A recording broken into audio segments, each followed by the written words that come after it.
voir les swatchs des 11 couleurs des Cocoa Butter Matte Lipstick de chez 100% Pur qui sont les nouveautés. Donc j'ai choisi de le faire sous ce format là pour que ça soit peut-être un petit peu plus rapide et sympa à regarder, et je vais vous faire rapidement du coup la revue sur le produit.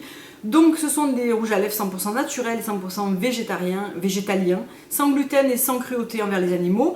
Ce sont des rouges à lèvres légers et ultra mat de longue durée qui glissent sur les lèvres pour une finition lisse et uniforme tout en leur donnant la couleur éclatante des pigments de fruits naturels. Donc là j'ai gardé le dernier en date qui est le aubergine, que je trouve absolument magnifique pour l'hiver. Vous connaissez mon amour pour les rouges à lèvres très foncés. Effectivement je dois dire que ils sont mat et même très mat, mais ils ont un confort assez rare en fait pour ce type de rouge à lèvres. Je me souviens à l'époque où je portais des rouges à lèvres Nars, etc. qui étaient mat. J'avais ce souvenir de dessèchement intense des lèvres, etc. que je n'ai pas du tout avec cela. Et une tenue de dingue. J'ai porté il n'y a pas très longtemps, je ne sais plus quand est-ce que c'était, la couleur Marrakech, donc qui est le rose un petit peu fuchsia, pour aller manger chez mes parents. Et donc j'ai mangé, etc. En fait, ils deviennent presque sans transfert au bout d'une petite heure qu'on les porte.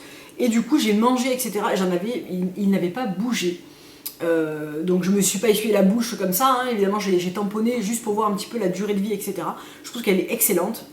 Ce que j'aime beaucoup, c'est qu'il ne dessèche pas beaucoup les lèvres, il sèche en fin de journée effectivement, mais il suffit de remettre un petit peu de baume, etc. pour redonner un petit peu d'élan à la couleur et de retrouver un petit peu de confort. Mais ils ont une super tenue. Pour des rouges à lèvres de ce type-là, donc des rouges à lèvres 100% naturels, je trouve qu'ils sont mais vraiment aussi proches que des rouges à lèvres conventionnels de ce type. Ils sentent bon, ils glissent vraiment sur les lèvres. Ils ont une pigmentation mais de dingue, je pense que vous avez pu le voir. Les couleurs sont vraiment... il y a des couleurs fun, il y a des couleurs plus classiques, il y en a vraiment pour tous les goûts. Donc si je dois vous donner mon top 3 en couleurs, je pense qu'il y a le aubergine que je porte là. Je pense qu'il y a le Blood Orange qui est un magnifique rouge avec une pointe d'oranger à l'intérieur, mais c'est pas vraiment un orange flashy. Et j'aime énormément le Current, donc le groseille. Je pense que ça serait mes 3 favoris, mais honnêtement, je trouve qu'ils sont très beaux. À part le Tempest, qui est le violet, que je porterai pas vraiment, je trouve que ça ne va pas. Ils sont vraiment tous très beaux, et honnêtement, on a un rendu, un confort, et une couleur qui est vraiment dingue. Donc vraiment, gros coup de cœur pour ces rouges à lèvres. Donc je vous ai pas montré les parties où j'appliquais le rouge à lèvres parce qu'entre temps il faut remettre un petit peu de correcteur sur les contours, on a les lèvres rouges, etc. C'est le genre de vidéo que j'adore faire pour vous montrer les couleurs, mais que mes lèvres détestent parce que elles en chient, vraiment c'est quelque chose de... Là quand je vais enlever celui-là et que je vais enlever le correcteur que j'ai autour, elles n'ont pas aimé.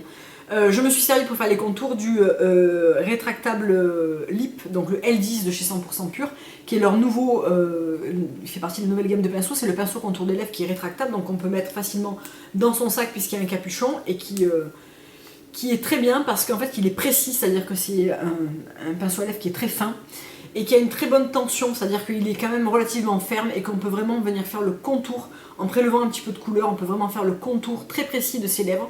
Donc je m'en sers pas pour remplir, je m'en sers uniquement pour faire les contours parce que je n'ai pas évidemment toutes ces couleurs là en contour, en crayon contour, hein, mais ça marche très bien avec ce type de pinceau, pardon. Et vraiment, voilà, il a vraiment la bonne, d'abord le bon poil, hein, le poil synthétique, mais la bonne tension dans le pinceau qui permet vraiment d'être précise et de ne pas avoir un pinceau trop mou qui risquerait de ne pas vous faire un contour suffisamment net. Donc très bien. Voilà, encore une fois, 100% Pur ne m'a pas déçu. J'espère que cette vidéo vous aura plu, vous aura éclairé sur les couleurs. C'était vraiment le but de cette vidéo. Je vous fais plein de gros bisous, je vous dis à très bientôt. Au revoir.